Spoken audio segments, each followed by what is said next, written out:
Uchitpur Madan Netrokona mini Cox's Bazar নামে পরিচিত। দেখেন আপনাদের অতিথিদের গ্রহণ করার জন্য একটা আপনার অতিথিশালা প্রস্তুত করা হয়েছে, কত সুন্দর দেখেন।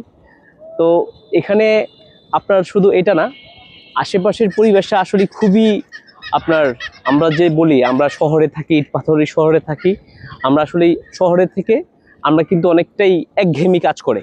এখানে যখন আপনি খোলামেলা একটা পরিবেশ পাবেন, আসলে আপনার পরিবারকে যখন নিয়ে ঘুরতে আসবেন, আপনার মাঝে একটা সুন্দর ভালো লাগা কাজ করবে।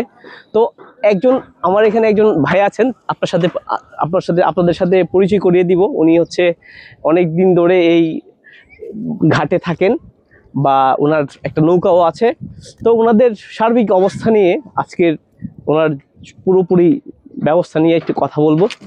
আচ্ছা, এই উচিতপুর এটা কবে থেকে হলো, এটা কত বছর ধরে? আপনি তো আপনার নিজেরও তো অনেক বছর, এটা মনে করুন 20-40 বছর আগে থেকে আসা যাওয়া আছে। এটা ঘাট, এটা বাংলাদেশের মধ্যে আমি মনে করি এটা সবাই চিনে। বাংলাদেশের মধ্যে এই উচিতপুর ঘাট বাংলাদেশের মধ্যে সবাই চিনে। কেউ যদি আসতে চায় মানে ঢাকা থেকে ডিরেক্ট উচিতপুরে কোনো ডাইরেক্ট সরাসরি করে গাড়ি আইব, যে কোনো গাড়ি যদি আয়, যে কোনো গাড়ি ডাইরেক্ট গাড়ি আইতে পারবো, অসুবিধা নাই। এখানে কোন খাওয়ার দাওয়ার ব্যবস্থা আছে? আছে, এখানে হোটেল আছে, হোটেল, খাওয়া দাওয়ার কোনো সমস্যা নাই। খাওয়া দাওয়া তো ওইভাবে কোনো ব্যবস্থা থাকার এখন চলতেছে, কাজ চলতেছে, থাকারও সুবিধা হয়ে যায়। সুবিধা খুব শীঘ্রই, মানে টুরিস্ট যদি কেউ যদি ফ্যামিলি নিয়ে আসে বা তার বন্ধু বান্ধব নিয়ে আসে, এখানে থাকারও ব্যবস্থা করতেছে, ওইব থাকার ব্যবস্থা আছে। আচ্ছা, এখানে মানুষজনের আসলে কি, মানে অতিথি আসলে আপনারা আসলে এই এলাকারই মানুষ, তাদেরকে কিভাবে? আমরা জানি যে নেত্রকোনার মানুষজন কিন্তু আতিথেয়তায় সবচেয়ে সেরা মানুষ, কিন্তু এখানে আসলে মানুষের সাথে আসলে কিরকম? এখানে মনে করেন আমরা নেত্রকোনা ডিস্ট্রিক্ট যেটা, এখানে যে বিভিন্ন জায়গাতে লুকায়ও, এখানে মনে করেন কোনো সমস্যা হইতো না।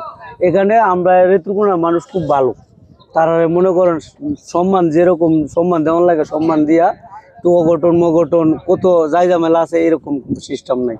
সব মানে আমরা নেত্রকোনা মানুষ খুব ভালো, তারা আত্মীয় ভাবেই আসলে খুব সহজে আমরা কিন্তু আমি আপনাদেরকে এটা গর্ব করে বলতে পারি, মানে আতিথেয়তার দিক থেকে, মানে হসপিটালিটির দিক থেকে কিন্তু নেত্রকোনা সেরা। এখানে আসলে যেটা পাবেন, হাওরের ফসল এবং মাছে কিন্তু ভরপুর। হাওরের মাছের সব দিকে দোকানগুলো থেকে এগুলো খাবারের আয়োজন থাকে থাকে সব দিকে, মানে একটু ভালো, সব দিকেই ভালো। মাছ আছে, এই আওরের ধান, নৌকা ঘুরতে খুব সব দিকে। এদিকে তো আরেকটা জিনিস, এটা ভালো একটা ভালো যেতে কত টাকা ভাড়া নেন এখান থেকে? এখান থেকে বেশি না, এখান থেকে 20 টাকা করে ভাড়া। মানে প্রথমে যদি কেউ নেত্রকোনা আসে, নেত্রকোনা থেকে আসবে কি ডিরেক্ট উচিতপুর চলে আসবে? হ্যাঁ, উচিতপুর ডাইরেক্ট চলে আসে। আর উচিতপুর থেকে আপনারা যদি কেউ ভালো ওখানে আসলে ওখানে গেলে তো ব্রিজের সুন্দর মিনি কক্সবাজার নাম দিছে।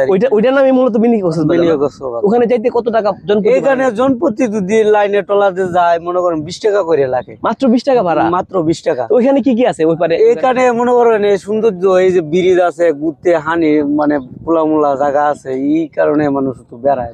ওখানে কোনো রেস্টুরেন্ট আছে? রেস্টুরেন্ট একটা আছে। ওখানে কি ফ্রাইড রাইস সবকিছু পাওয়া যায়? ফাস্ট ফুড সব পাওয়া যায় না? সবসময় পাওয়া যায় না? সবসময় পাওয়া যায়। এটা কয়টাতে নৌকাটা আপনারা কয়টা থেকে কয়টা পর্যন্ত চলে এখানে? এখানে মনে করেন 24 ঘন্টায় আছে নাও, রেগুলার 24 ঘন্টায় আছে নাও। আচ্ছা, নৌকার কি এটা। তারপরও আপনারা যারা টুরিস্ট যারা আছেন, অবশ্যই তো আপনারা সময় পরে আসবেন, কিন্তু এখানে সকাল বিকাল এখানে নৌকা পাবেন। আর এখানে আপনার কে ওটা বসে আছে এখানে আপনার সাথে? আমার মাইয়া আমার সাথে আইছে। মাশাআল্লাহ সাথে বাবার সাথে ঘুরতে আসছে। ঘুরতে আইছে। আচ্ছা, যাই হোক, আপনারা আমাদের সাথে যারা ছিলেন, আসলেই ওনার সাথে কথা বলার অন্যতম উদ্দেশ্য হচ্ছে ওনাদের মতো সহজ সরল মানুষ কিন্তু এই ঘাটে আছে। আশা করি আপনারা এখানে আসলে প্রতারিত হবেন না এবং আপনাদের পরিবারকে নিয়ে আপনাদের যে ছুটির দিনগুলো উপভোগ করতে পারবেন। আসসালামু আলাইকুম।